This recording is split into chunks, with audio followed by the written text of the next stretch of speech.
Hello, gentlemen. I am so excited to have you here today. So today we are talking with Gavin Rummery, Richard Morton, and Jamie Morton about, I guess we're going to kind of go over a couple of Tomb Raiders, right? Like we'll start with kind of like your beginning at core design, go through Tomb Raider 2 and then into Tomb Raider 3 since we're in Tomb Raider 3 month. So thank you all so much for being here. This is so exciting. All right. Very cool. So I guess we'll just start with how each of you came to core design, right? So that just kind of set the foundation there. So let's start with Gavin and then we'll go to Richard and Jamie. So Gavin, do you want to kind of set the stage? How did you come to core design and what projects did you start with before Tomb Raider, if any? Well, none. So I finished at university, so I actually stayed on at university, did a PhD, got to the end of that.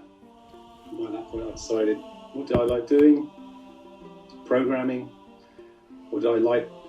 Playing games. So I tried, sending off my CV to a game company. Core Design invited me to an interview and I got a job there, so that's how I started. And then I arrived on my first day.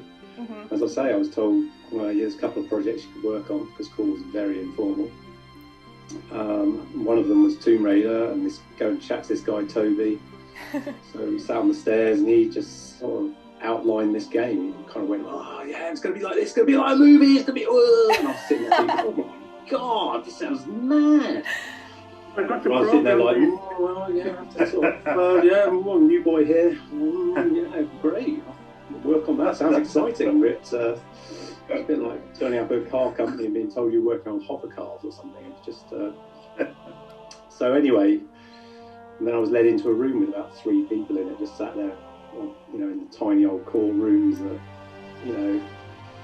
I'm thinking, right, okay, we're going to build this epic game, are we? What's my job? You've just got to build the environments. No big deal. We don't know how to do that. Paul's doing the character thing, but you've got to do the environment. I think, haha, great. Anyway, it worked out in the end. So.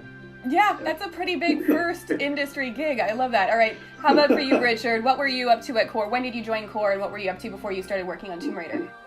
I think I joined core. It must have been 1991, I think. Before that, I'd been in the industry a couple of years. Joined the games industry before I left school. Luckily enough, I got to do like a work experience while I was at school at a tiny little games company called Wise Owl near a place called Barnsley. They were supposed to be a software like educational company, but I walked through the doors and they were making video games for like the old Atari VCS and ancient computers. So learned sort of basic sprites and mapping and game design there. Moved on to a place called High Tech in Sheffield, and we made budget games based around the Looney Tunes and Hanna-Barbera franchises. That was really fun. Spent a couple of years there. Made some really good workmates. The company went into trouble, and the boss of that company, a guy called Dave Palmer, he used to play golf with Jeremy Smith, who was the boss of Core Design. So he said, my company's going into a bit of trouble. Can you do anything for some of the guys? They're really good. And Jeremy was like, yeah, just send them down. We'll give them an interview. So that's what Jeremy's like, and he interviewed us and gave us jobs, so that's how I got to Core. That's amazing. I mean, everybody always says that the industry is small now, but I suppose it was even smaller then. Just like connections make such a huge difference, so that's great to hear. How about for you, Jamie? So I joined Core Design in '93, I think. So it's just a few days after my birthday in July. I was just straight out of school, basically. But before joining, for Chuck Rock 2 game, there was like a kind of a pre-release little competition in like a shopping mall in Sheffield. And so I went, obviously, with Richard, and obviously there was a bunch of the development people there. And so, they had a competition just to, like, someone play a level of the game, a new who gets the highest score, basically. And you won a visit to the studio and some other prizes. I happened to got the highest score, but it wasn't a fix either. Unknown, and I just happened to go a different route, which other people didn't take, and I just collected lots of pickups and got a really high score. But I think just to, obviously, because I knew people at the studio, obviously my brother, so it's like not to have like this was a fix, and they let him win. So I didn't win. In the end, they gave it to the next person who came second place as such. But Jeremy announced on the stage that it's he'll be working for us later on anyway. So obviously I had no idea. I was like, oh my god, this is what? This is amazing. So yeah, I joined first in QA when I first started. So yeah, I was just testing a bunch of games. I love that. So you basically found out that you were going to have a future at Core on stage. I guess that's a fair trade. You didn't get first place, but you got a job in the industry. I was still at school then as well. So it was it was my last 6 months maybe in school or something. So yeah, that was pretty crazy. And what were you going to school for at the time? Again, what were you going to school for at the time? So was this a career shift for you, or a shift in where you saw yourself? I was just finishing high school, basically. Oh, so okay, high school. All right. High school. So yeah, I joined core design when I was just 17. That's amazing. That is, wow. Sprightly and young chap at the time, yeah. That is so cool. Okay, so what are each of your earliest memories of working on Tomb Raider then? So I feel like I remember from an interview with Toby Gard that he said development didn't really begin until 6 or 7 months before Tomb Raider's launch. So what was the focus till then? Were you guys just trying to figure out the technology, or, well, first, do you agree or disagree with that statement? Or was it just figuring out this foundational technology and then, really putting it all together in that last stretch? Or what are your early memories of working on the first game? Gavin, we can start with you and then go around again.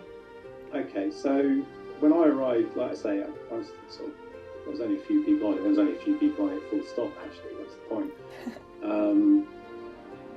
So at that point, Paul and Toby had been working on it, I think about 6 months, but that didn't, back then, they had to build every 3D engine up from scratch. So Paul had basically been working on the 3D graphics. So it's the sort of thing you get day one nowadays by just booting up Unreal or something. Mm-hmm. But he put that together. He worked on the tooling to get models out of the animation package. Toby had been working on sort of some previs type stuff, and got the model. The model of Lara was pretty much as she appeared in the game, apart from she had black eyes because she was wearing her glasses at that point. Yeah. But that was something we went, this isn't working, is it? It looks stupid. She looks like she's got panda eyes, so that's why the glasses disappeared. But other than that, I think she was pretty much identical, and I saw, Toby had done some previous things of a kind of early one that was Lara looked more like Vasquez out of Alien, she was just wearing combat pants and stuff running down her. But I never saw anything to suggest she was ever a man. So people are always talking about, she started off as a man, but there was never any evidence of that I ever saw. All the concepts were of Lara pretty much as she appeared. Really? Yeah, all the concepts that was very early on. Yeah, Toby put out a lot of concept art, didn't he? And lots of sketches what were kind of spread across the wall, and it was always Lara Croft as people know her, and I think the original some inspiration from Tank Girl, I think. Yeah. So, I think the whole male rumour started because the original, one of the things that got Toby a job at Core was this animation that he did, which was just like a white background with really simple pencil art, and it was like a little Indiana Jones guy. And he was sort of swinging around and jumping and climbing up pillars, but it was all done in a really simple form. And I think that was like the original catalyst for Tomb Raider.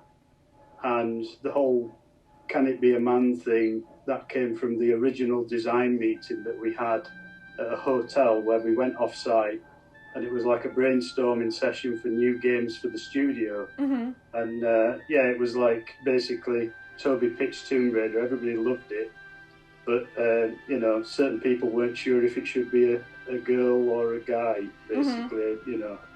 So it was very short-lived. There was, because this is interesting, because it is almost like this myth, like larger than life. How did Lara Croft come to be at this point, right? And I have heard, and in multiple interviews, that there was this debate about whether or not a female character could carry this game and so on. So it was basically just that one meeting, and that's where it was decided, and it was Lara since then. Very very late on, actually, probably about 6 months before we released. There was one of the territories came back, their marketing people, I think it was France, going, we're not sure about having a woman as the main character. Okay. And so Jeremy asked the question, could you swap her out? Could you make it a choice? And I'm like, no, it's way too late. Anyway, by that point, we were all totally like, no, we are doing this game with this female character, which at the time was kind of rare. Strong. I mean, by then, the public were already in love with Lara, weren't they? I mean, she'd been in magazines 6 months before launch. Not Tomb Raider 1. Tomb Raider 1 was... Really? Tomb Raider 1, we spent most of the project sitting there, every time a magazine came out, we'd have a little preview, a little picture about this big and Tomb Raider and whatever Studio had written about the game. Yeah. Just verbatim, and it's like, okay. No one really paid attention until E3. It was E3 because I'd got hold of one of the early Voodoo 3D effects cards, the first accelerated PC graphic. Because people forget it was software rendered back then. Yeah. And it looked, so I got this thing working. I got the thing, it was quite easy to get working. And they'd taken that out with one computer with that card in it, showing it running, on 3D accelerated graphics, which was brand new for that time. And for the time, it looked amazing running at that kind of, because it was running at full frame rate, very smooth and all that. And I saw some video of people out at E3, so we didn't get to go to E3, obviously, because, we were working on the game. But the people who did filmed this thing, and it was just this mass of people around this one computer, all sort of trying to get in and, have a look at it. So they put it on more computers, apparently. Then the magazines got interested. So that was probably 4 months or so before the end of the project. Suddenly the interest started growing. It was hard to tell because we were so sort of heads down trying to get the damn thing finished that I just remember it. It definitely hit before we'd finished developing that, and the whole male thing. Toby was really adamant, because there was a couple of people internally, weren't there? I don't know if it was Jeremy or Adrian, or I can't remember who it was, but it was they were a bit unsure about the female aspect of that, and he was very adamant. No, it's got to be a female, and it's got to be Lara. Yeah, I think we all it was interesting working on the project. We all became very protective of the whole Lara thing. Before Lara became a thing, I didn't. Yeah. It's kind of interesting how I she was a really important thing in the game and all that, and we'd all kind of fallen in love with Lara in a sort of weird way, even before the game came out. It's true. I can remember I think was it for the Japanese territory, it was suggested to give her manga eyes. To give her manga style eyes, or a general face to be manga style. And again, that was Toby that is mental. No. And made the most outrageous face ever for that. He gave her massive eyes like an alien. Yeah. They're like, no. No, can't do that. It's like, the idea. I think she did get a manga makeover just for some promotion art, right? There are some out there, but I think we're all happy the way that she turned out. That's really interesting to hear, because I know one of the first things that was out there even before the game was out was that Sega Mean Machines comic, which was one of the first. She was in a comic strip in the Sega Mean Machines game magazine before that was the first piece of canon out there before the game was even out. So it's already there was this, and then Game Informer put her on the cover with the really short red hair, and so there was obviously interest building around this character before the game even came out. But it's fascinating to hear how quickly it was kind of landed on that she was going to be this woman. That's super cool. So what were each of your roles during TR1? I know, Richard, you're kind of you've been on and off and then working on different aspects of the game and so on. So Gavin, you were with Tomb Raider 1 from the beginning, right? So what was your official title? Not that titles really meant much then, right? So back then, one thing to get over I think people just don't get about core design. It was more like being at school than being Yeah. a job. It was. Back then, the best way I could describe it, I was thinking about this the other day, the best way I can describe it is more like we were all putting on a school play. You know, there was only 2 tiers. Yeah. You were either management, which was like the teachers, or you were development, which was everybody else. Okay. And so when people hear about Toby Gard, they often think nowadays he was like Spielberg or something. And he had no say over the project. That's not right. He had, of course he did. But we were all equal on the team in that sense. So if Toby put forward an idea, me and Paul would be like, that's stupid, Toby, we're not doing that. Or, you know, whatever. It was just like someone putting on a school play and having to persuade you to build the set the way they wanted it. He had such a vision, though. He got us all going in the right direction. So we all kind of, you know, there's the different parts starting to come together. But it's just that idea that I don't think people get. It was like, you know, from the core of the game, 6 of us sat in a room arguing like cats and dogs about what was going to go on the screen and where it was going to go and things like that. So yeah, I was a programmer. That was it. There was only 2 classes. You could be a programmer or an artist. No designer. No one was a designer because you were the guys you were the team. The team designed the game. Every game. Yeah. It was kind of what, you know, years before Core went, maybe we should have some people who are just doing design all the time. Yeah. You know, It's true. Heather and Neil, artists who just designed, built, textured, lit the entire levels, and these guys, you know, Jamie and Rich were doing that on, you know, the other projects as well. So it's just That's amazing. That's true. So is there That's true. is there a piece of Tomb Raider 1 that you feel particularly proud of or of ownership over? You feel like you really left your mark in, Gavin? Well, absolutely. The room editor was my big contribution. That was because, like I say, I was just sort of like, oh, how are you going to do the environments? And at that point, Heather was just building something in 3D Studio. That was it, the one that came for Mac. And it was just back then, because remember, no 3D graphics accelerators, so it was just line drawing. That's how it drew 3D, you know, like something out of Tron or something. So she was trying to show me the level that she'd sort of tried to build. Yeah. And she was kind of zooming in. It was just lines all over the screen. She was going, I think we're in the room at the moment. I'm not really sure. And it was like, and the only way she could visualise is press render. And it sat there for about like 10 minutes as it went down the screen and went, oh yeah, we're in the room now. So that was the starting point. I was like talking to Paul, like, how are we going to do this? How are we going to get that way? These are 1995 computers and stuff as well. So I suddenly had this brainwave of doing, let's do it on a grid. Because I played Ultra Underworld and that was based on a grid. And I thought, I never really realised it was a grid when I was playing it, which is mad when you look at it now. It's like the opposite. But at the time, you know, we were simple people back then. Anything was precious. So to me, I hadn't noticed. And then I thought, oh, grid, yeah, I can imagine how we could make it on a square checkerboard. And that way, you know, you can do the height of each bit. And that's easy to detect for Lara against. And Paul was like, oh yeah, that makes it easier for me to do Lara. Yeah, absolutely. It's amazing. Define all those moves now. She can jump up high, she can jump over that space. Yeah. And it all kind of, it felt, that has always felt to me the point at which Tomb Raider went from, this is going to happen to, this might actually work. We suddenly had something that kind of, you know, could actually start happening. So, yeah, anyway, that was a long answer to the question.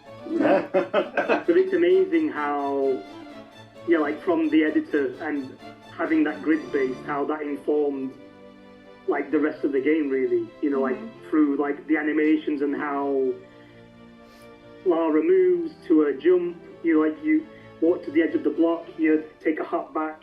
If you run and jump, you know you're going to make that jump. Exactly. Like it informed like the entire control scheme as well, and which through now, like speaking to friends at the time, like when it's like my dad played Tomb Raider. I used to watch him play Tomb Raider, and they weren't necessarily playing lots of games, but for whatever reason you're like, oh, I must play Tomb Raider, and friends have said that like when their dad was playing, like that control scheme and that people had like that safety net here, you could, if you walk to the edge, you couldn't fall off the edge. Hop back. If you take a hop, if you could take a hop back and then make a running jump, that you would do you would make that jump successfully.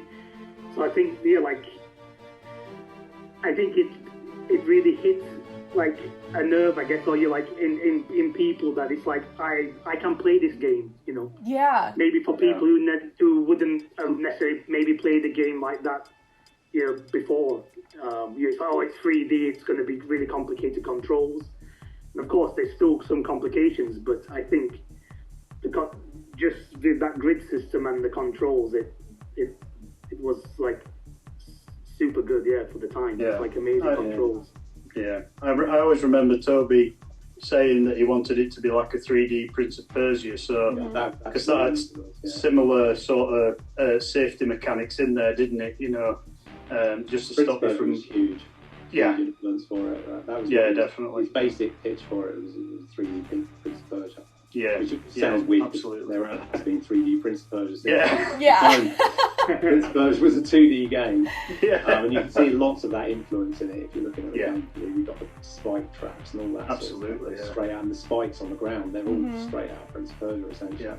Yeah, I totally agree though that language, it was almost, it did teach fans like a way to play, and there was like that safety net there. You're like, you know, if you walk to the edge, jump back, do a running jump, then you can make this kind of a leap versus this one, and it's like you could analyze the world because you knew the language that Lara could traverse in. So yeah, that safety net was exactly. Yeah, like it's a good point. Yeah, like analyzing the world. Yeah, you could look around and see.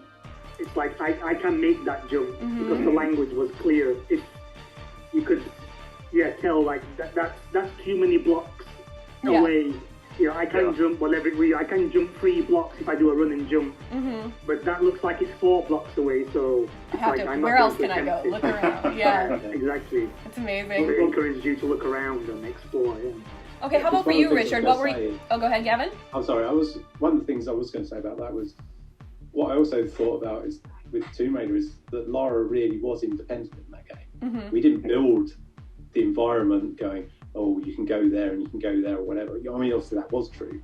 But if Jamie, when he was doing testing on Tomb Raider 1 or 2, could find a way to jump and grab on something that Lara wasn't supposed to get to, we had to change the level because that's how it worked. Lara could go wherever she wants. The speedrunners since then have found ways through levels that weren't designed because Lara will catch on to that. If that's within reach, she will catch on to it. And if someone works out, I can jump that way and I will be able to catch on to it, she will do it. You know, we haven't got any. Whereas a modern game, they go, oh, it's all got to be.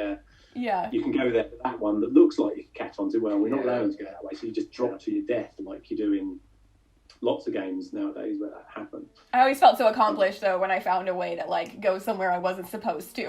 Like, no, I think I can make that. I know I'm not supposed to go that way, but I feel like Lara can do it. That's so funny to hear. So Richard, for you, what was your focus at the time when Tomb Raider 1 was being worked on, and when did you sort of roll onto the franchise full time?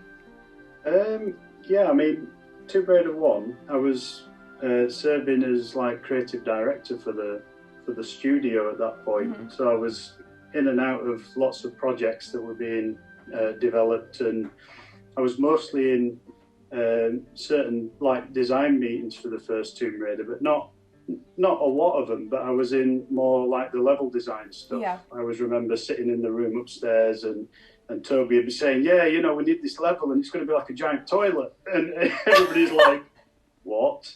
And that obviously became the system. I was going to say, that's the only thing that makes sense. And how he described it, he wanted certain parts to fill up with water, certain parts to empty, and I can still remember the look on Gavin's face when he was saying all this stuff. Because at that point, we didn't have the way to do that with different water levels. That level was a nightmare. Because when Heather first made that level, you know, when the level designers they finished, they gave it to the rest of us to have a play, and I was the first person to play the system for whatever reason.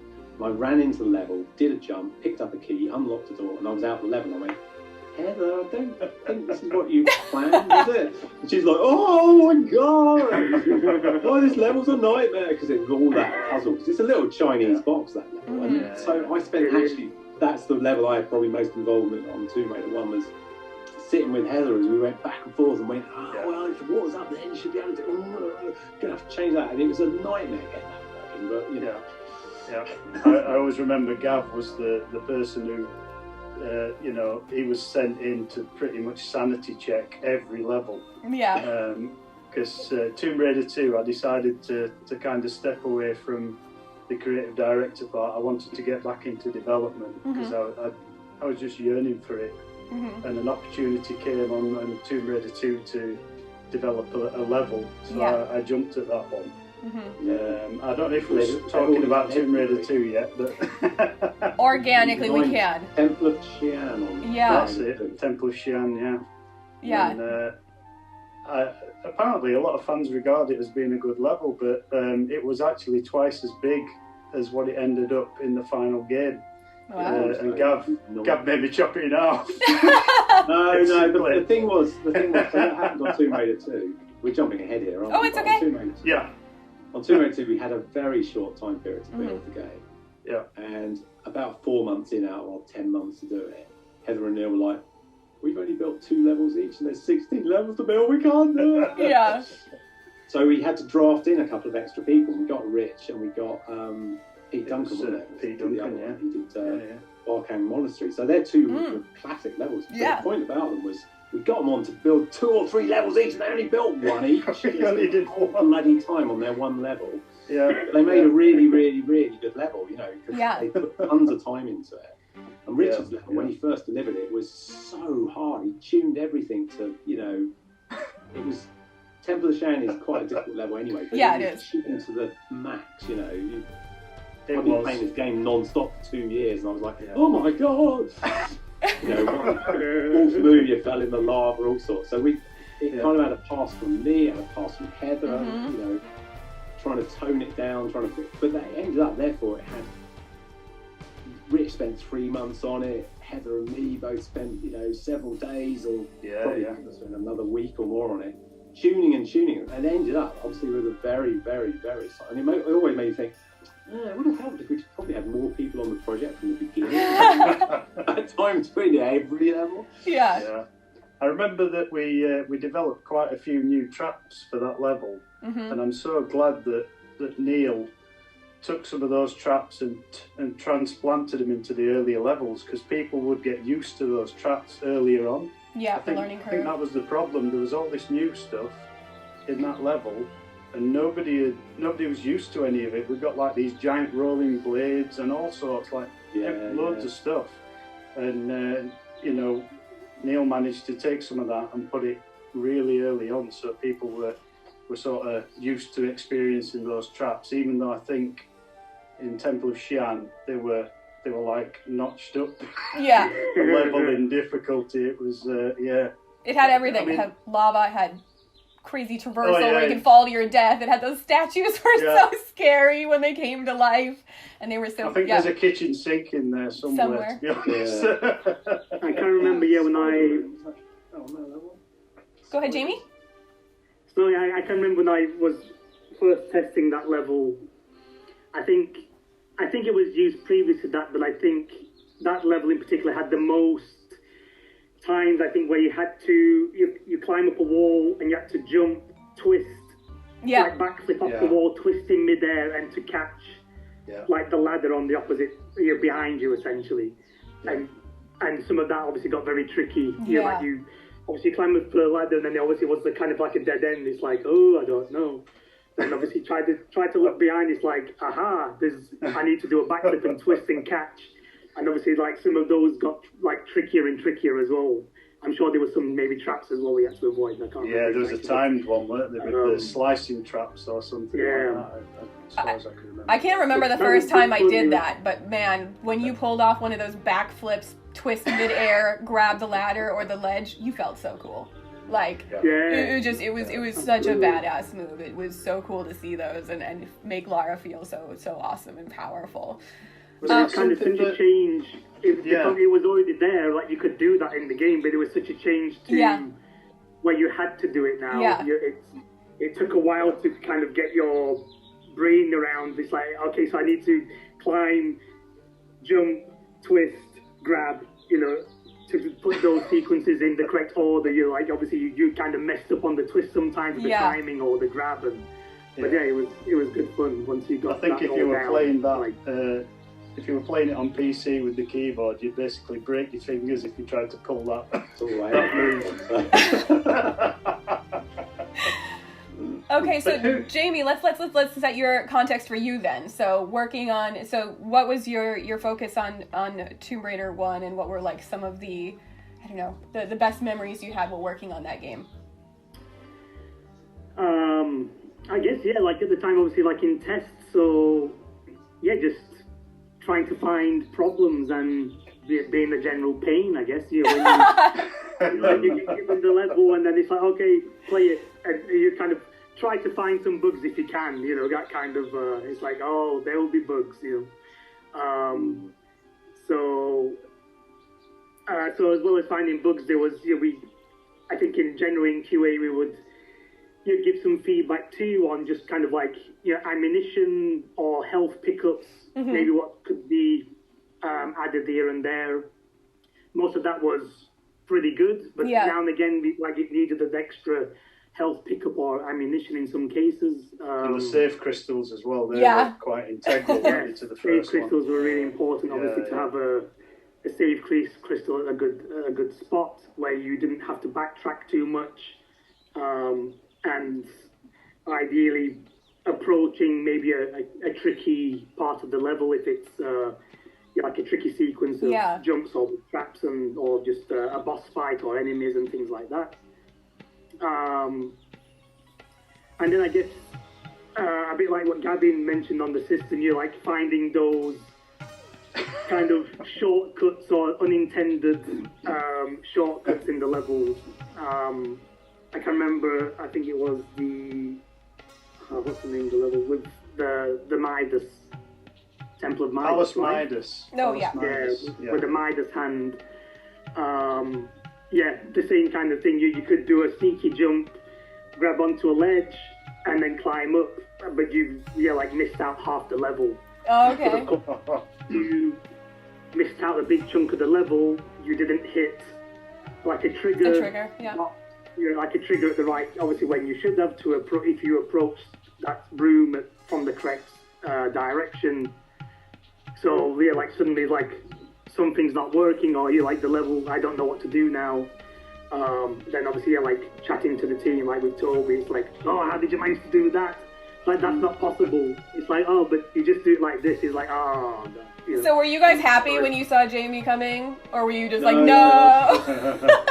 You're the bearer of bad news, Jamie. He was the bane of everybody's life on Tomb Raider 2 when we were getting Skidoo working. Because the Skidoo, he was supposed to spend, and we had, Neil had built with all these pits and stuff, and then the testers just kept, I think they took it in turn, drew straws to come and tell us they broke the Skidoo again.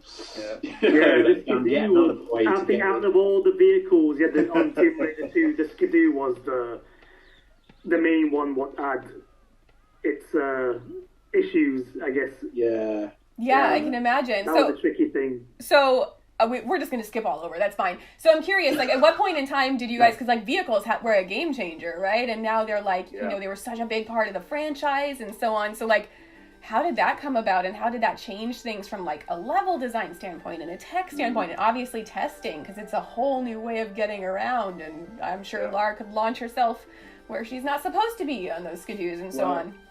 Stuart Atkinson claims the first vehicle because what he did, he came on to sort of replace Toby as the animator on Tomb Raider 2.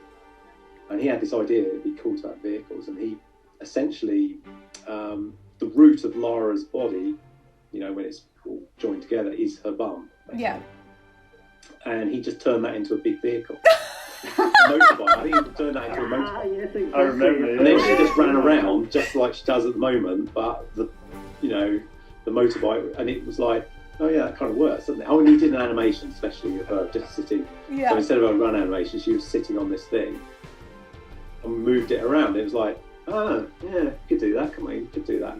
I mean, the main thing we discovered with the vehicles was just the levels had to be so much bigger. And the other thing was, what was original, well, relatively original for that time, was making it, because if she was going to have vehicles, we had it that she had to not just spend the whole level on the vehicle. She had to be able to get on it and off it, back onto it. And we went mad on that with both of the vehicle levels. We ended up going, well, let's have 2 boats. Let's have lots of skidoos. You can keep, but So that was the biggest thing, but that was quite original for the time to be able to get on and off the vehicles. Kind of Halo and that started doing it as well. There was nothing like it. It was nothing at all. I wanted a horse, by the way. I wanted a horse in Tomb Raider 2. It would be amazing. Stu just went, I don't know how to animate that. So. Yeah. I had it all worked out. She was going to, the horse would have a slight independent thing. So if you rode towards an edge, the horse wasn't going to jump off. It would just stop, and you'd be thrown over the thing. I love it. Unfortunately that didn't happen. So we ended up, and the same with the motorbike. The motorbike was okay, but if a motorbike, if it falls over, what do you do? So we're going to have it. Yeah. So we ended up. That's why it ended up being a skidoo. Yeah. That's interesting. All right. So let's lay the groundwork. We'll take a step back and lay the groundwork for Tomb Raider 2. So how did you guys start working on Tomb Raider 2? Was there I know it was very rushed. Was there a milestone development plan? Did you guys just start going? Did you know what you wanted to do and change and add? Or was it just this is successful, let's make more of it? How did that process start? So, we finished Tomb Raider 1, November-ish of 96, wasn't it? And that didn't end for people like me and Paul, because we had to finish off getting language versions and versions for demos and all that. So I carried on it till about Christmas. And so what happened was, you were probably involved in that, Rich, but they started thinking about Tomb Raider 2 levels for Tomb Raider 2. So I wasn't really involved in that. There was already plans going on in the background while I was still plugging away trying to finish off Tomb Raider 1. Toby had decided he didn't want to work on Tomb Raider 2. Mm-hmm. Paul was he was going to work with Toby. I was also thinking I was going to work with Toby. So 3 of us out of the 6 had sort of decided, for 6 core people, decided we probably weren't going to work on it. We were all sat in a different room. And so they got in some extra people to flesh out a team. But after the Christmas, I came back and decided, no, I was definitely going to work on Tomb Raider 2. Toby at that point was in a sort of bad way in terms of he was clearly wanting out, and I thought, no, I don't. So I kind of moved into the other room with the other guys, and it was a good job because honestly, it was a bit of a hole in the team because with half us gone and both the main gameplay programmers gone, they were kind of slightly all at sea. They were starting to build levels, but what do they do? So I kind of came in and went, okay, well, we've got to do this, got to do that. And before I knew it, I was kind of essentially picking up the reins from Toby, not quite in the same way, but on Tomb Raider 2, I ended up being the guy. Certainly, if Jez had a question, he'd be like, "Gav, what's going on tonight?" Or if we needed something on the team, they'd all push me out the door to go and negotiate it or whatever. So I became kind of, although I was still programmer, I called myself lead programmer in the credits because you've got to choose. I called myself God, I think. But I didn't. Code God. But I didn't. But anyway, my role was generally almost like a project lead on it. So that's what I kind of did on Tomb Raider 2. Because suddenly I had to do all the gameplay programming because Paul had gone because we'd shared it on Tomb Raider 1. Suddenly I was doing it all on Tomb Raider 2. So that's why I was stressed out of my head and sort of wide-eyed by the end of the tournament. So I'm curious, how did you guys start much production on the Saturn version, or was it just you guys knew it was just PlayStation at that point? It started, Jason was still on it, so Jason was the third programmer, and he worked pretty much exclusively on getting the Saturn version working. And so he was going to start getting it working for Tomb Raider 2, but then I can't remember when, but it was suddenly, very early on, it was like, Sony have done an exclusive deal, Sony exclusive PlayStation now. was stop it. Laras, so ours, there was some preliminary looking into N64. Nintendo, people talk about that. The biggest thing with Nintendo is we already worked out we needed the biggest cartridge they made. And then it wasn't going to fit.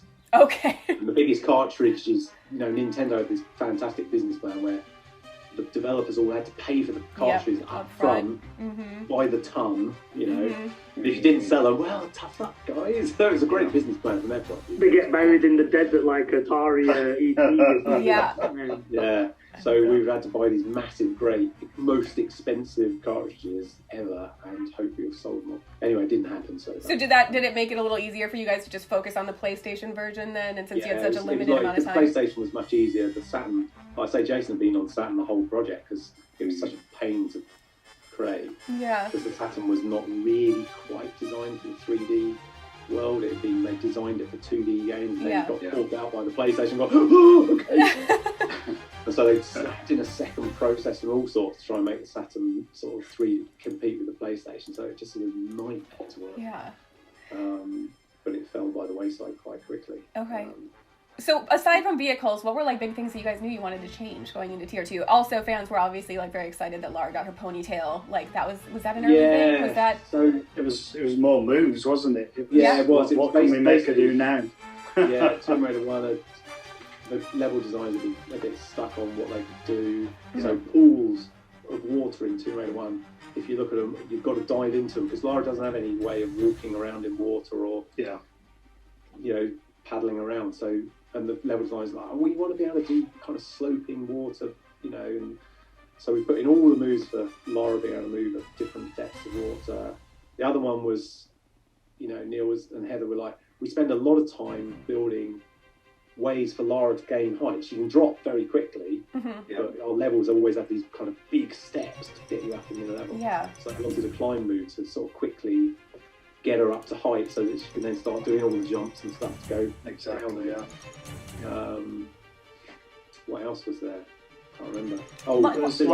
Filling out a lot of the moves so that Stu's one was he hated the fact in Tomb Raider 1 that Toby had made it so that Lara only took off when her foot was on the ground for a jump. Yeah.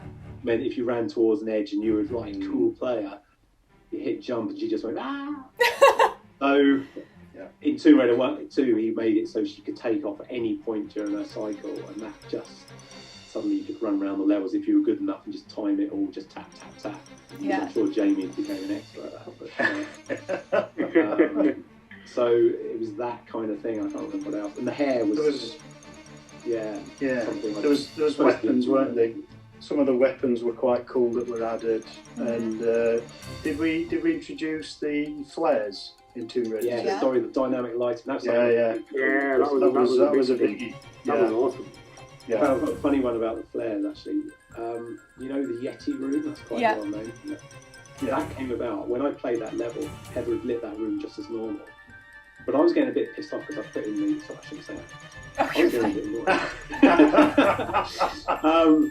Because they hadn't used the flares a great deal. There wasn't many places to use them. I thought, this room would work. You could take out all the lights, make it pitch black. It'd be cool, wouldn't it? So I took out all her lights. And when she took the level back, she went, the lighting's all disappeared in that room. I went, no, that's my idea. I want it to be all dark. So it went out pitch black because that was an excuse to use the flares. Yeah, so much more terrifying that way. Like the ambience of it was just like, the flares did add a lot. So there was also the grenade launcher, which was probably not intended to be hilarious, but it kind of was because like everybody just exploded into a bunch of chunks. What else was there? A lot more action packs, or a lot more human enemies. Was that a conscious decision? And how did that affect like layouts and testing Jamie and all of that? Because obviously you've got much more AI with the animals and the humans and all of that. Yeah, and the AI attacking each other. That was quite a cool thing where you could just set a load of AI off and watch them fight each other to the death, and you'd just stand there, hiding, and they'd be dead. That came about because Josh Charmé, who was doing the animation, he put in a monk. The monks were meant to be the good guys. One day he went to me, I've done the monks, look, they got fighting sticks. I was like, but we're not going to be fighting them. Lara's not going to fight the monks. What are you doing? We're not going to be a monastery and killing all the monks. And he was like, but they look really cool. It's like, that's where that came from. It's like, you could make them fight the bad guys and then you could have them. And so and it was easy enough to make him do that. So that's what I did and made him go, all right. So that's how things got put into Tomb Raider. We just had this, let's do this stuff. Winston's the same. Winston, 2 weeks before we went gold, Joss had run out of things to do, and he went, it'd be cool if she had a butler, wouldn't it? And I was like, Lara and a butler? She doesn't really seem a butler kind of person, but I suppose she could have inherited one. And so he literally built her in a day, 2 days, because he's only got 2 animations. He walks or he stands there rattling his tray. Yeah. And then I put him in half of it. I mean, he's got his control code is just this tiny little script that just goes, follow Lara around. Yeah, wherever she goes. Oh no, that's the funny thing. Winston in the game code, all the enemies are either violent or timid. I think they are. Okay. Violent ones will not run away if you shoot at them, and timid ones will make a run for it. Because he tracks you down, he's violent. Okay, that's hilarious. Man, that's super cool. So when you guys were testing things with like Winston and all that, just makes me think of Croft Manor. So did you guys realize that you'd be able to do things like lock him in the freezer and that become a thing, or like the corner bug that people used in like I always used it in Croft Manor to get to the top of the manor because I thought that was super cool to see the whole grounds. Like, did you guys know about those, and did you choose to just kind of... corner bug we kind of learned about late-ish, and I fixed it and broke a whole bunch of things in the levels. And you just like leave it. It was in some way related to, I can't remember the exact detail, but it was some way related to certain jumps that really Lara shouldn't have been able to do. But because designers like Richard that had used the limits of her capabilities at that point. I fixed it and went, there we go. And then immediately Heather went, well, it broke everything. The levels broke. The levels broke. I think it's where we, because to build big areas, we had to like join multiple rooms together. And I think a lot of the sort of Lara control books came in where it was on a room join, either on an outer corner or an inner corner, or even rooms stacked upon rooms. And it would do all sorts of craziness, wouldn't it? She didn't know where to go. Yeah. So that's where my brother could have a lot of fun breaking stuff, and the rest of the testing team. I think the Winston thing, I'm sure we discovered that, right? I think it was just like, oh, let's trap him in this room, and it's like, it's fine. It was kind of a fun thing. If you happen to think about doing it, you can do it, and then if you feel bad, then you open the door for him and let him follow you around again. Yeah, I love it. So you guys probably didn't. It's not worth. Why would you fix? It's not really worth fixing, right? No. It's like it's fine. It's like you can do it, and it became this sort of like emergent gameplay and one of the biggest nostalgic memes in all of gaming. I mean, like that's it's so funny how that kind of stuff, ends up taking on a life of its own. I love that. Okay, other questions we have some from fans. Generally speaking, so for Tomb Raider 2, how did you guys feel like it was difficulty-wise? Were you guys like, let's make this harder on the player? There was like lots of traps and stuff like that. I feel like, Gavin, you said in an interview at one point in time that you guys got like the burner hall resulted, or the burner hall in particular and the Maria Doria resulted in like fan mail just saying, why would you do this to me? Like, why? So what was the thought with the difficulty there? I've got it kicking around somewhere. The letter was so funny. We never got any of the fan mail. I never made it past IDOS, but this particular one, because it was addressed arrived on my desk, and I opened it up, and it's this person going, "Oh, Mr. Rummery!" Oh, you personally went through the whole thing. He went, "I'm 66, Mr. Rummery. This could be the last game I ever play." I got to the burner hall sequence and kept dying. If you want, psychological torture or something. I was like, oh my god. Okay. But the thing about that was the toned down version. The first version of that I played, which I think probably I was the only person who ever played, was Neil delivered it. He had taken that timer down to the second.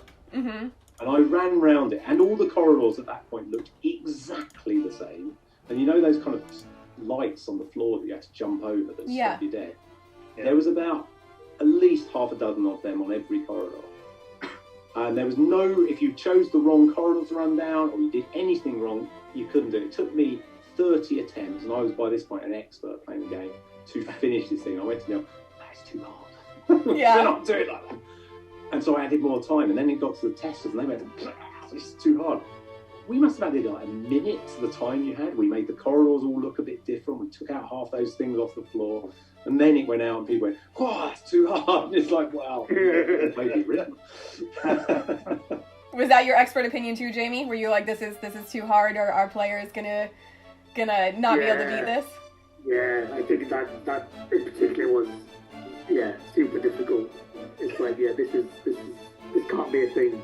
I think that there was a large portion of people who just saved their medipacks and then just kept healing themselves and trying to finish the level while on fire. I think I have done that myself, at least. Well, I also did the cheat to get the medipacks, so like, yes, there were ways around it if you didn't mind using the cheat codes. That's fascinating.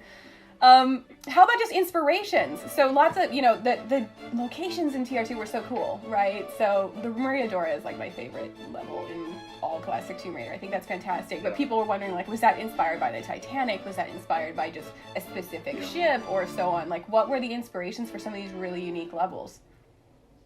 So, yeah, Titanic, basically. Yeah. On Tomb Raider 1, effectively, we had free choice to go anywhere, couldn't you? Yeah. But Tomb Raider 2 is like, well, we need to start sort of scraping a little bit of places people don't know as well, certainly in the West, you know. So we had China, because that was, that's got a lot of ancient stuff, a little less common. But one of the things I think Neil and Heather came up with was they wanted to do some slightly different stuff, but they also came up with the idea of a modern tomb, and a modern tomb, Titanic, is a modern tomb in its way. Yeah. Not one built on purpose, but obviously that's the point. So that's where that idea came from. And I think the Titanic had only been found 5 years or so before we made the game. But anyway, they discovered that it was broken in half, of course. You know, it wasn't, when they first found it, they'd gone along going, wow, hang on, half of it's missing. It took them like 2 years to find the other half, I think. So that idea of having two halves. And then Neil went, I love the Poseidon Adventure, and that's an upside down ship. Yeah. So he decided one half is going to be upside down. And I don't know why one half's in a cave. I think that's just because that's convenient, because he wanted you to run around on the deck. So you end up with this thing of like, wow, quite a disaster that shit, wasn't it? Who knows what happened? This ship broke in half. But I think one of the bits I always loved about that was that, I can't remember how it came about, that idea of starting you in the level underwater. So the players, what's the little FMV if you're going down on the boat, what are you going to do? And then we just went, and you're underwater and your health bar goes down. What are you going to do? You're not just underwater, you're underwater. Go ahead, Jamie. Yeah, that was great because there was a shark as well, right? Yeah. Kind of hanging around that part of the water.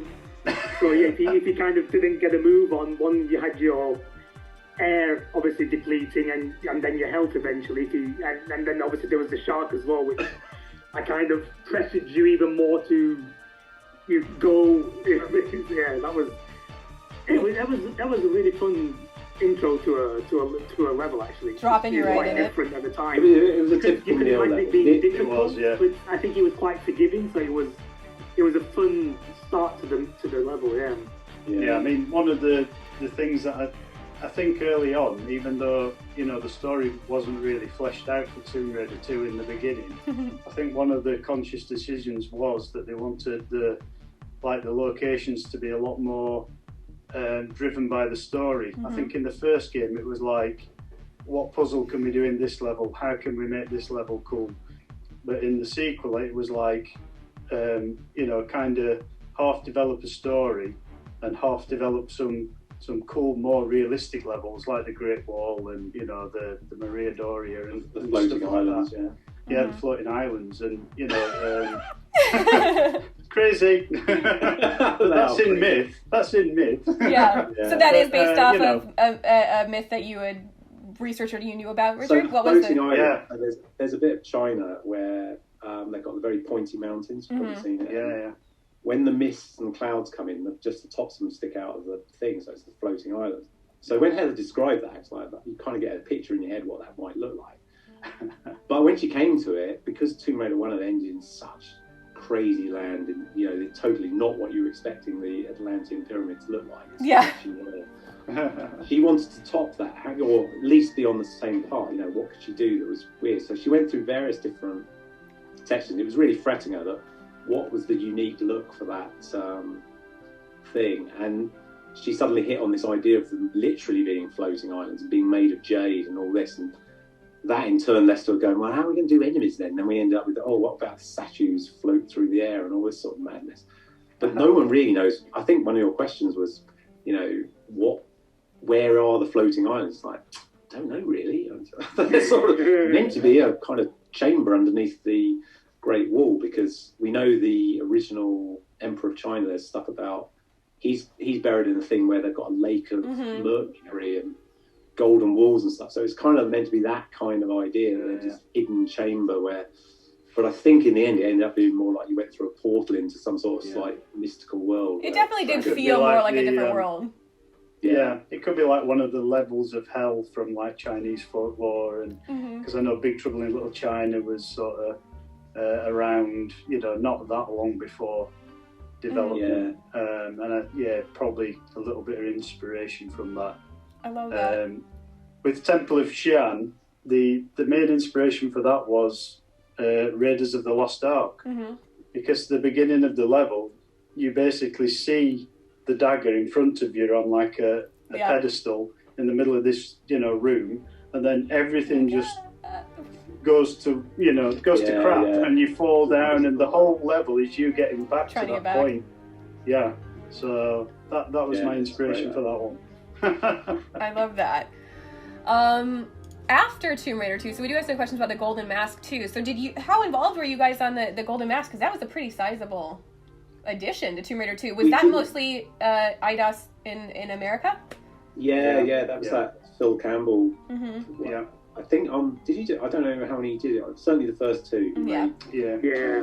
Definitely did a couple of them. Yeah. And so, were you guys involved at all from a story standpoint, or did they just kind of riff off what you guys did? Like, did you give them guidelines, or was it just like you were so focused on TR3 at that point, you were just like? Tomb Raider 1, he was around in the office, and we talked about it, and he knew. Therefore, the thing about Tomb Raider 1 is we ran out of time essentially, and it was supposed to have a much more spectacular ending of you escaping from the pyramid. And in the end.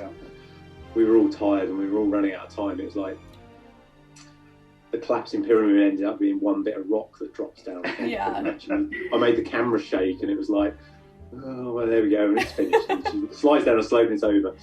I mean, that was one of the things, if you remember, Gavin, that we kind of fleshed out for the anniversary edition. We had something this more spectacular whole end level, that would have been cool, but just didn't have time in the original. So with the first one, Unfinished Business, two of those levels are essentially meant to be her escaping from the pyramid and being attacked and all the stuff that we talked about, which never happened. Yeah. Tomb Raider 2, I don't really remember him. It's so out there. Back in America, and he just did what he liked, really. All right. Yeah. I can't remember too much. I can't remember too much about that one, actually. I just remember. I remember that the Peg, quote unquote, Peg Bundy outfit was canceled because she looked so bizarre in that leopard, the leopard, like basically cat suit, which was hilarious. The screenshots exist of that. But I was just curious if you guys had any like rules, or they just kind of like got to go and do whatever fit within. Do what they liked, and but the weird thing is they were massively restricted by the fact that they couldn't add any more code. Yeah. So they literally reskinned things that they could, or repurposed things that were already in the game. They could put in the graphics, but they never got any code support. I'm sure I remember a Vegas-looking level and like an Elvis-looking character running around. I don't know if that was Lara or if it was an enemy, but I can remember the Vegas level one. Nightmare in Vegas. Very unique. Elvis. There was a T-Rex in Vegas too. So I love that. There was pictures of Elvis on the walls and things like that. It's like, are we allowed to use Elvis Presley's like portrait like in the game? Yeah. All right. So looking at Tomb Raider 3, what were each of your roles moving into the third game, and how did that change? How did responsibility grow? Gavin, you want to start with you? I was gone. No, I wasn't gone like that. That's not how I remember. The Tomb Raider 3 was a bit interesting because we started off originally, we were going to make Tomb Raider 3, and these guys, Rich and that, were supposed to be making what was called Tomb Raider 2.5. Yeah. It was meant to be an add-on for Tomb Raider 2, but IDOS. But Rich and that had been working with the Tomb Raider engine for 6 months, because you were going to write a cops and robber game or something, weren't you? It was a sci-fi game. It was like a Blade Runner game using the Tomb Raider engine, and we were about 4 months into developing that, and we even started making some like science fiction city levels, and then Gav through Jeremy asked us to start working on Tomb Raider 2.5 to kind of give Tomb Raider 3, what would have been Tomb Raider 3, a longer development cycle. So they could put more original stuff in it. And it just spiraled from there, didn't it, Gav? Really, it was. It was a bit weird, because what happened was because you guys have been working on the engine for 4 months, I think Gibby had already put in the coloured lighting and all that, because you could start to triangulation, because you knew it was PlayStation only at that point. You could just go for it and start using PlayStation graphics, whereas we hadn't had that in the previous ones. And I just saw it and went, wow, it's much better to just do a full release. You know, no one buys, back then especially, DLC type things. You know, no one buys 2.5. The main thing was they didn't tell us. They just went. We found out by accident that Tomb Raider 2.5 been upgraded to Tomb Raider 3. All right. They kind of took the steam out of us because we weren't That's ready a weird for that. one. Because we didn't know that you didn't know as well. It was like a double thing. Nobody knew that nobody knew. Wow. I know. But the thing was, to be honest, it was we suddenly thought, actually, we're a bit burnt out on this because we worked on it so hard for 2.5. And with that news, and it was like, okay, because we were struggling. We weren't. The ideas weren't flowing about this new Tomb Raider. It was going to be set on an island, interestingly.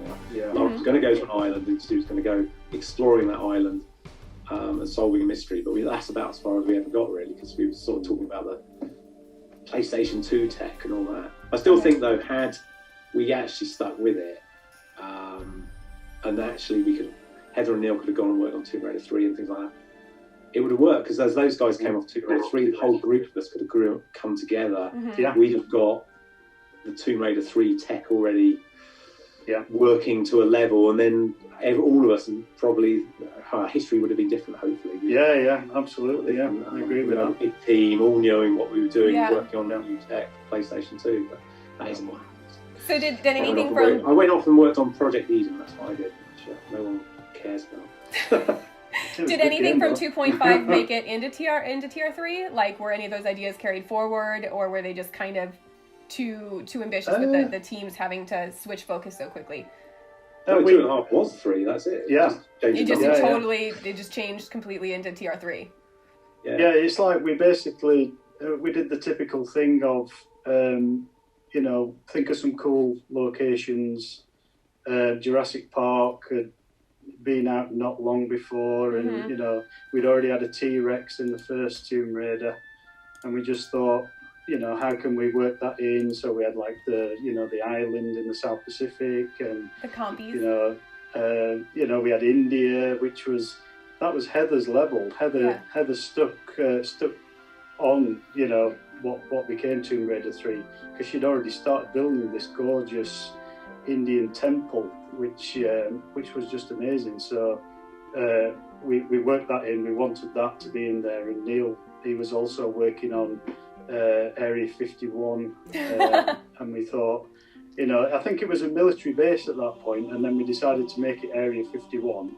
And he'd got he'd built most of that level out, apart from the UFO in the chamber, which I kind of made by accident. I found this weird rune book where you could trick the engine into creating doorways into different rooms. Yeah. And I bet Gav's glad he was out of the door by then, because that was a real fluke, but somehow it worked. So I thought, I'll just make this tiny little UFO, and you climb up a ladder in the bottom of it, and you appear in this massive spaceship. But the rest of the Area 51 level was Neil's invention. Okay. We had a few starting points with that, and then obviously we went in there and designed the rest. The main things we did really was introduce the triangulation, which caused a lot of bugs, far too many bugs. Yeah. And more vehicles, more weapons, more moves. More moves, yeah. So how did those affect things? So there was like the monkey swing, there was sprinting, obviously, like that's huge for timed puzzles and stuff. So like, how did that affect things? And Jamie, what was your specific title for TR3? I was level designer, I guess. So that's where you had kind of transitioned. Like everyone else, they were building the levels. So then there was some clean, I suppose, a bit more, some separations of level designer, artists, and animators and whatever, who else doing some objects, and obviously the character animations and building the characters. But so from QA, Tomb Raider 3 was my official first like level design job. So yeah, I was promoted out of QA to work in Tomb Raider 3. Yeah, and what were the levels that you focused on? So yeah, I built all of the India levels. So I took, I got Heather had started, so I think she had built about half of, I think the first, what is actually the first India level, she had built about half of that, I think.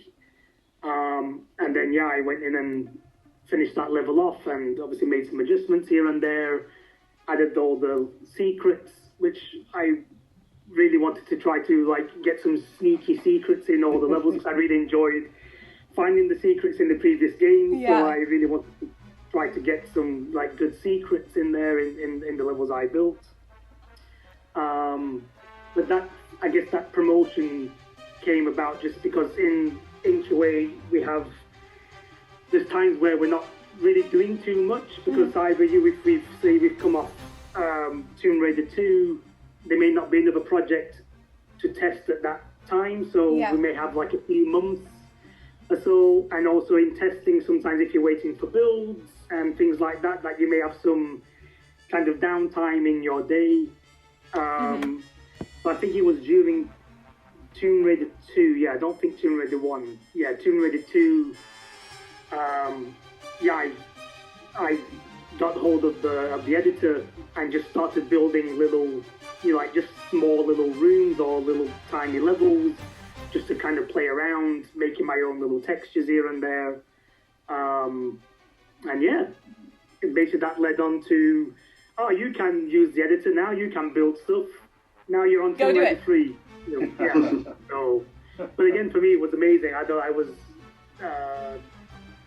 19, I think. 19, yeah, I think 19 at the time, so it was, like, amazing. That's pretty incredible.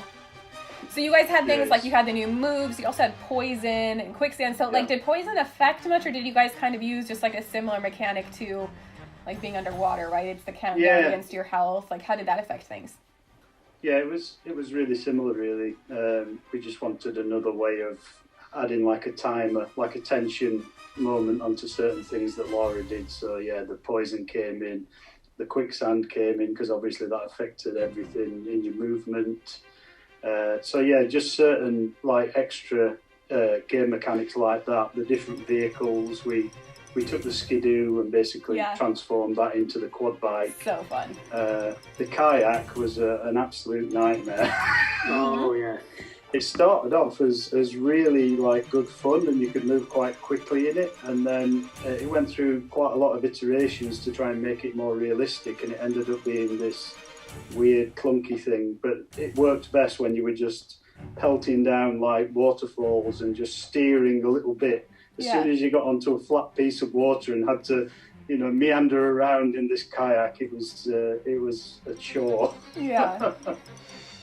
But it added another interesting level of traversal and so on. I feel like, especially in Tomb Raider 3, but also Maria Doria in Tomb Raider 2, gave me an irrational fear of a lot of things growing up. Like, my brothers convinced me there were barracuda in our lake at home after I played Tomb Raider 2, and I was so sure there were for a long time. And, like, the piranhas and quicksand, I was, like, always looking out for quicksand in Minnesota, which there is not any there.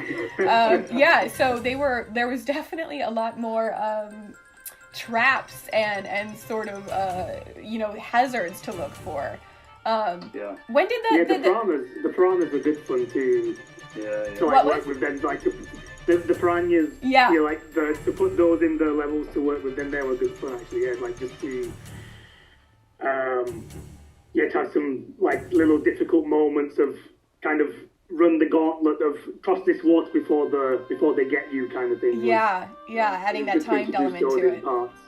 And they came in quite late. We basically had shoals of fish in the water at the beginning of the South Pacific level that were just like nice, pretty fish.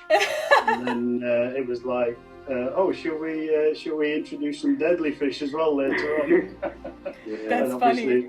I don't think we introduced a single animal that wasn't going to attack you in it previously. Exactly, that's it. It was deadly.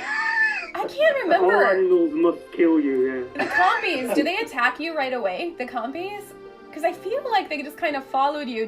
I feel like maybe they didn't attack you until there was several of them. But the compies were kind of, they were cautious. Yeah. Again, they were, it was Jurassic Park, wasn't it? So they were so the cute. compies would, if they were in smaller groups, they'd be cautious. If they got into like a mob, then they'd attack you a lot more confidently. That's funny. We had a guy come onto the team at that point, Tom Scott, who was a doctor of AI. So he took the stuff that had already been done, before by Gav, and just built on that really. And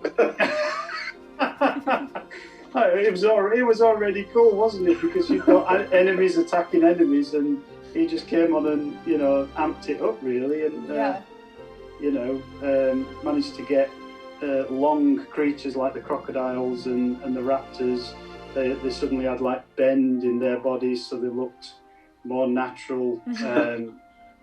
Just stuff like that, wasn't it? It was like a natural evolution. Was it on Tomb Raider 3? Was it Tomb Raider 3 where we introduced where enemies could actually jump from platform to platform as well? Yes. Yeah. Tomb Raider 3, right? I don't think they had that previously. Gavin would confirm that one, but I think so, yeah. Whose idea was it to have the monkeys steal the medipacks? Because I always felt terrible. Oh, that was awesome. I can't remember who came up with that, yeah. It was Heather.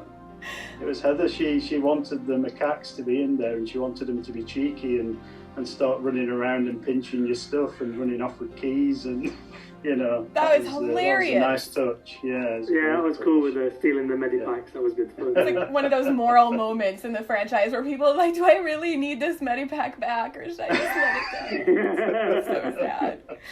At what point in time did you guys decide that you could choose which way to approach the different countries in Tier 3? And did that, I guess that had to affect, everything from design and all of that at some point. I think that was quite early, wasn't it? Early enough that the choice. Talked to you guys about doing it. And the indication, so it was very early you made that decision. It was, yeah. It did. To be honest, the story did suffer on Tomb Raider 3 because of that.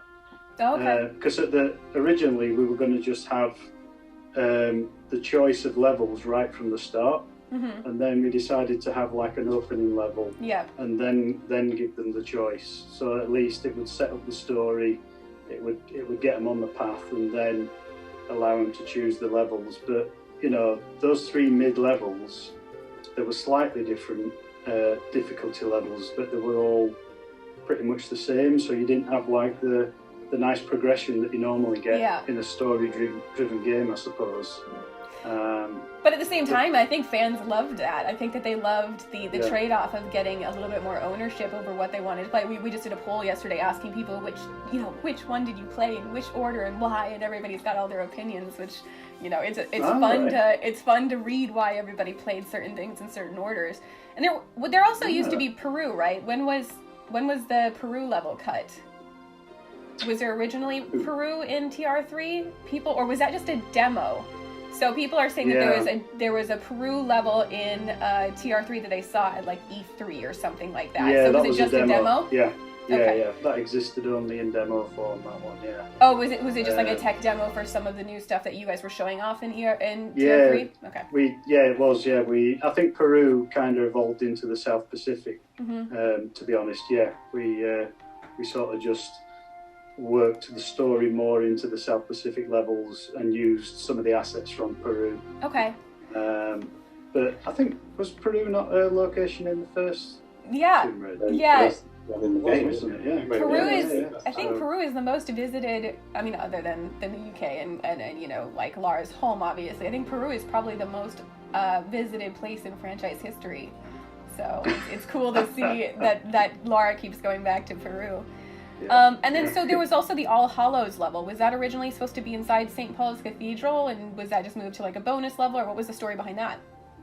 Yeah, I think it was just one of those things where we just ran out of time on that one, because we had like a 12-month development period once we'd fully got working on that, and we just didn't have time to finish it. It was a huge level, that, and similar to Temple of Xi'an, we just run out of space and run out of time to tweak it and refine.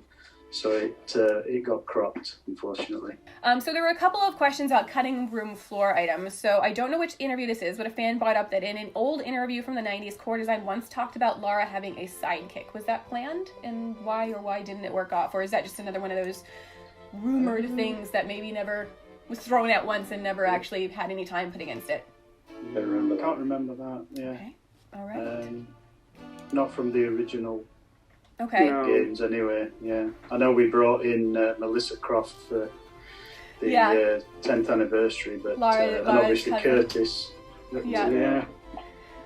Did you guys ever have any like absolutely wild ideas that you actually like put a little bit of time against in any of like the original 3 games that got a bit of time against them but had to be cut for various reasons or so on? Didn't have that luxury, really. Yeah. Yeah, that's it. Yeah, we were running hard at it. Yeah. Okay. Mostly if an idea was crazy and we could get it, If you we got went it. in. You know, All right. whatever. Trampolines, let's do it. Yeah. I can't think of anything True. what didn't necessarily make it, yeah.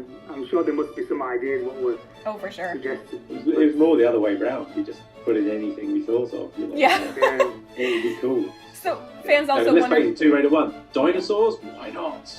Yeah, and now just like the butler in the freezer, like the Lost Valley moment, that is literally, I think it still makes top 10 moments in gaming this day. Like almost every time you see that is just the camera shaking and the Because sound. it's so unexpected, isn't it? It's Yeah. just, it It makes was- no sense in that game, and I think that's what makes a lot of the Tomb Raider stuff cool. Is Heather and Neil used to go off and build those levels, and you never really knew what you were going to find around the next corner. I love that. Nowadays people do proper research on places, but nowadays they didn't. They just had a few books from the library. Yeah. This is kind of pre-internet, so they just banged in everything. Yeah. I've heard actually your level Temple of Shan. Apparently you've mixed something like 5 different Chinese I did. eras of Mhm. Yeah, absolutely. or something. Yeah. It's the timeless temple. Well, you went through a portal, right? So like you got that Exactly. feeling, right? Okay. It was as genuine as Big Trouble in Little China. Put it that way. Okay, other ones that fans are asking about. What was the reference for the picture of the lady on Bartoli's airplane in Tomb Raider 2? Do you guys remember? Yeah, I remember it. Yeah, but I think it was just a reference to like the 1950s Sort of the nose art, posters. You know, the airplane posters. Yeah. yeah. Okay. Yeah. This is one that's actually more, I think, of a marketing question, but like fans wonder the long unanswered question: what's going on with Lara's backwards pistol in the holster of the TR2 cover? If you guys look, her pistol the handle is facing forward, the grip is facing forward. It's like incorrect. Did anyone ever bring that up to you? No idea. No. To be fair, like I said, it's more I of a. don't think I've ever noticed that. Go look at it. I mean, It's the guys hilarious. doing those kind of graphics was sort of separate to the main team, so they were doing all the kind of marketing material. So Was that mostly IDOS, or did Maybe you one guys of have the a next team at Core that was doing that? No, we had a team. It was actually Phil Chapman who did a lot of that stuff. Who came on to Tomb Raider 3, so he did a lot of those promo Yeah, I think covers and Pete stuff. Barnard as well. Yeah, Pete did. Oh, Pete did some. I mean, he'd be the one who knew about that picture on the side of the plane. Yeah. Okay. Yeah. Well, Because it was maybe in the we'll see if FMV we can solve it with him. Yeah, Pete did lots of the FMV sequences. Okay. Other question from fan: did the big guy with the 2 guns in TR2, the Fiamanera guy, have a name? Did you guys name these guys? Did they have official I think names? he in the code is just like big guy or something. Big guy? Winston's Winston. Winston Okay. was named in the code. Okay. Yeah, his name existed because they started the marketing part by calling him G's when he first peaked. Oh yeah. Yeah. We had to go, no, Never Jeeves. he's got a name. He's Winston. All So right. he's correct. That's funny. Yeah. Other question fans ask: are there any Easter eggs in the games that you guys contributed to that fans maybe aren't aware of? We got loads of them, but we're just not going to tell. Yeah. I feel like if fans So haven't many discovered them at this secrets. point, they might be too good of an Easter egg. Okay. And this one is just for me, because I have no idea why. So for the 20th anniversary, we were digging through and trying to find all these assets, and I've actually been sending off Betacam tapes and all these old, just files, formats that I can't even digitize. I've been sending them off to be digitized. And one of the things that we found, there's sort of this long lost render of Lara from the inside of the TR1 pyramid box. You know, she kind of I feel like she kind of looks like a claymation figure a little bit in this render. It's a very unique one. Anyway, I found an original digital file of it, but for some reason, Lara's head was missing, and she had Darth Vader's head in the place. So we scanned in the head from the box and then photoshopped it onto the body so that we would actually have a digital piece of this. Was there like a joke about Darth Vader, or did everybody like Was like Star Wars was a big thing in the office at the time? It was huge in the office, but I can't remember that. It was so bizarre. We found the file and we're like, oh my gosh, we finally found a digital copy of this piece of art. And then like it was like what time period was that? That we found it, or that for the original render? You know, I'm just wondering if it was an Andy Sandham classic, that one, because he was a proper trickster for it could have been. That. Yeah. Either that or Stuart Atkinson, they were well, maybe proper jokers with that sort of thing. Watch this and Tomb Raider 1 definitely had the most cutscenes that never made it into the game because Toby kept changing the story. Yeah. And that's why Neil ended up as a level designer, because he was supposed to be making the FMVs and he just went, oh, his boat thing got cancelled. He spent like 2 months and he went, that's it, I'm building levels.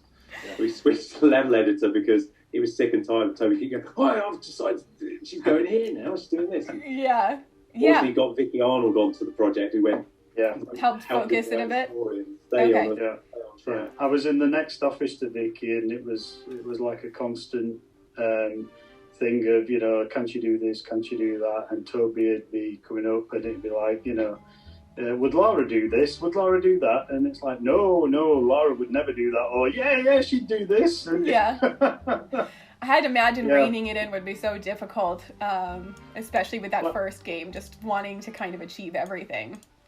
Yeah, like Gavin said earlier, everybody had like this personal investment in Lara even before she was famous. Yeah. Everybody on the team, just kind of fell in love with Lara in this weird, slightly creepy way, but not in a perverse way, but just like, she's such a good character, and she'd got like this personality that was kind of pre-built somehow. Mm-hmm. So the team was collectively Lara's personality, and somehow we knew what she'd do, what she wouldn't do. Yeah, like fitter. Yeah, exactly. Yeah. Awesome. I just enjoyed purposely killing her. So many fans did. Yeah, in QA, I think it's the level what's based around the Titanic.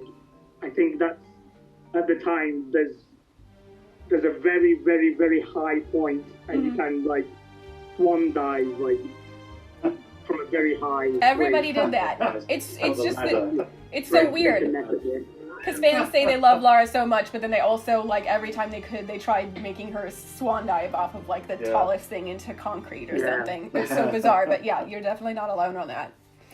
So looking back of all the pop culture adaptations and achievements and all that kind of stuff, what most surprises each of you and, like, impresses you? Like, what was the moment or the thing that was just kind of out of this world? Was it, like, the movies or getting Lara Croft Way or Guinness World Records or so on? Let's start with you, Gavin. I guess Lara Croft Way is pretty cool to have, like, a road named after the character and stuff. That was pretty nice, I guess. I want to visit someday. I haven't been there yet, but someday I will. I've never visited. I think in the team it was kind of fun to have, to get 3 boxes of, like, Lucozade. The Lucozade tie-in and stuff. Like, we just had boxes and boxes of Lucozade, like, in the office at some point. I can imagine. That was a pretty, like, strange one, I guess. But pretty nice. Yeah. How about for you two, Gavin and Richard? Like, what were those things for you that were just like, this is bigger than we ever expected? The weirdest one for me was on Tomb Raider 2 when, I can't remember who it would be, one of the actresses who played Lara. Rona Mitra? Hugo. And we were told she was coming and we were going to meet her at some point. And the way they did it, suddenly we were all sat there at our computers, tapping away. And suddenly the door flipped open. She jumped into the room, went, with her gun. And we're all sat there like, how do you react to this? Just the weirdest thing. We'd never seen a live, there's a person dressed up as this character in the game, standing in the room. And Neil went, what do you keep in your backpack? It turned out she had a bottle of baby oil to keep her glossy. Oh yeah, because those tops were quite they were I think very latex tops and so on. But feeling that's probably just specific to the model. I don't think that Lara would carry that around in the game. Yeah. She had an infinite endless backpack though in the game that she could basically put anything in and it would fit. So how about for you, Richard? What was like one of those moments that was just kind of like out of just so bizarre when you knew that the franchise was really taking off? Yeah, it was. I think obviously the film was like, you know, just absolutely crazy. Getting, you know, certain privy access to early scripts and things like that, and also the YouTube video. Yeah. That was, you know, Lara based in that. I mean, you just sort of think she's huge now. I mean, she'd already been in every popular magazine through fashion and pop culture. Yeah. The weirdest thing was, I can't remember if it was Tomb Raider 4, where this, like one of the Ultimate fans from Germany came over on his push bike. New bikes, yeah. All the way across the channel, all the way up to Core, and everybody was outside clapping him as he arrived, as if he'd like done this round the world trip sort of thing. And the current Lara model was there to meet him as well, and apparently they went for dinner. Yeah. So that was like... I remember that. Meals, yeah. I think it's from the Netherlands. Yeah, that's it, yeah. So it was just, it's like one of those weird, quirky things, but that just seems to be Tomb Raider, doesn't it, to be honest? Yeah, exactly. Well, that leads into my next question perfectly. Like, what are some of your most memorable moments interacting with fans? So we've obviously got the Niels biking to the studio from the Netherlands, like Gavin or Jamie. Do you guys have any specific things that stand out with fans? To be honest, I didn't have much interaction with fans until the 20th anniversary of Manchester's tour. And we sat on the stage and there was a group of us. Rich should have been there, but he wasn't. Yeah. I would have loved to have been there. We talked to May and did the thing, and then at the end of it, they went, right. And suddenly people mobbed the stage and started asking for autographs and stuff. It's like, okay. And I was there with my son, who was just like, what's happening, Dad? Why are they all like... He'd never encountered that, because people kind of assume if you've been involved in something like this, you walk down the street and there's people mobbing you. We're not famous like that. So it was a very different, and that was the first time I'd ever encountered that. Since then, I think a few things I've been invited to where people come to you with their boxes and want you signing it. That's it's so a bit cool. Switch that on, doing it then, like feeling like, hey, yeah, I'm a... And then you just walk out and catch the bus home, you know. And how about for you, Jamie? Was it also the kind of same thing? Yeah, where you're behind the scenes so much?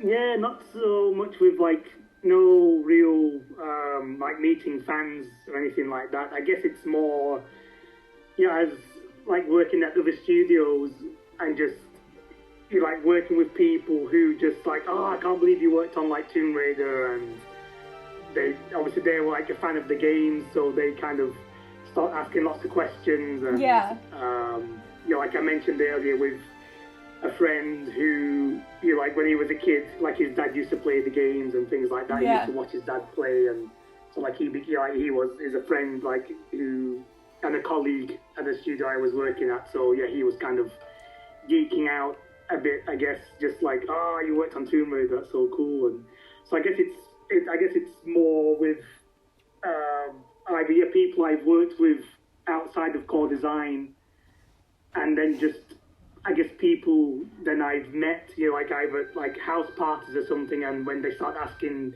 what do you do for a living and that kind of stuff, and you start, I'm working games, and what games have you worked on, and then obviously mention Tomb Raider. They're like, I can't believe that you worked on Tomb Raider. So it's, I guess it's more like those situations, I guess, rather than kind of fans, I suppose, at like certain events and things like that. Well, things are so different now with making games. It's a very public thing now, right? The development process, there's so much public about it, and dev diaries and all these sorts of things. And you guys were just, a lot of the time just sitting there doing your work in very short timelines, trying to get the next game out. So yeah, I can definitely see and understand that. So go ahead. I was just going to say we had a different thing because we had Susie Hamilton on. Yeah. Back then, you just walk in on a day and she'd go, I was a Belgian film crew in this afternoon, so then you'd be like, really? Yeah. Yeah. and talk to them for a bit and just say whatever you liked. Yeah. You know, no one even tried to script what we said or anything. We could have said anything. We did. Yeah. I inherited that role, Gavin. Thank you very much for that. I've recently uncovered a couple of really good ones for TR4, so I'm excited. We're digitizing them, but there's some really good behind the scenes sort of stuff that they were talking to everybody, and there's some fun things there to dig through. So to wrap, go ahead. Sorry, no, yeah, I just thought of something with, I think that was similar to what Gavin mentioned. Yeah, I think, was that Tomb Raider 3, Richard, or Tomb Raider 4, where we did the photo shoot where we were all in like tuxedos the or something. tuxedo shoot. That was Tomb 3, we were I all think. kind of gesturing towards Lara Croft. So the lady, I think it was as part of like the photo shoot, she was the stand-in for Lara. But of course, then they replaced her with the digitized like Lara Croft. Oh yeah, I remember that image. We were all in tuxedos, kind of. Ta-da! Here's Lara, kind of. I have that magazine somewhere. I think that may it's back there somewhere. Yeah, I feel like I've seen it, but I don't know if we have it in our collection. I think it's so funny because somehow 25 years later, sometimes we're discovering new assets or things that have been kind of lost, and fans get so excited about them. But I do remember that. I remember seeing it in a magazine. That one's super cool. Yeah, I remember that. So to wrap up, I just wanted to just kind of go around and ask, like, what are you guys up to today? Are you still doing working games, and how has your time working on Tomb Raider just influenced what you do now? So Gavin, what are you up to these days? Nowadays I have my own little mobile company and making smaller games because I like working in small teams. Yeah. That's the truth. So I kind of found myself moving more and more up the management chain because of Tomb Raider. Yeah. But then I kind of found myself wanting to just get back to a bit like Rich talked about when he was, when I arrived at Core, he was in a managerial role. I just want to get back to programming and doing small stuff, so that's what I'm doing now. Awesome. How about you, Richard? I work kind of in video games, but we make educational and training software. Oh, cool. For industry, like banks, oil companies, things like that. So we're not in the public eye at all, but we do, I hate the word, but we gamify stuff to make it more fun to learn, basically, and more fun to be trained. Yeah, absolutely. So it's like what Gav says, we're quite a small core team. We have other teams across the world, and we make games that are quite short project lengths, maybe like between 3 and 6 months. We don't have the pressure of having to make things good for sales, but we do have the pressure of making things good for the clients. Yeah. So it's like a different kind of pressure. But yeah, it's cool. It's fun. Yeah. And how about for you, Jamie? I am working at Ubisoft Düsseldorf. Okay. So here in Germany, I'm working on Assassin's Creed for VR. Oh, cool. So, and before that, you've stayed in games. I think have you stayed in games the whole time since you worked on Tomb Raider? Yes. So I guess I was at core design, which then became Rebellion, part of Rebellion when I just saw core design and all that kind of stuff. So I guess I was at core design / Rebellion Derby for like 17 years. Something. Wow. And then, I was working at a studio in Germany as well for some time. And then I was at Ubisoft in Abu Dhabi. Yeah. That's cool. In the United Arab Emirates for about 7 years. And then, just at the start of last year, I transferred over to Ubisoft Düsseldorf. Cool. Yeah. So I guess, with like the... I guess coming from you with design with Tomb Raider, I guess it still like informs like certain decisions I kind of make. I guess here in design, it's still some things are very similar. No matter I guess which kind of game you're working on, you still take sort of best practices or just certain things maybe you did back then, and it still kind of works.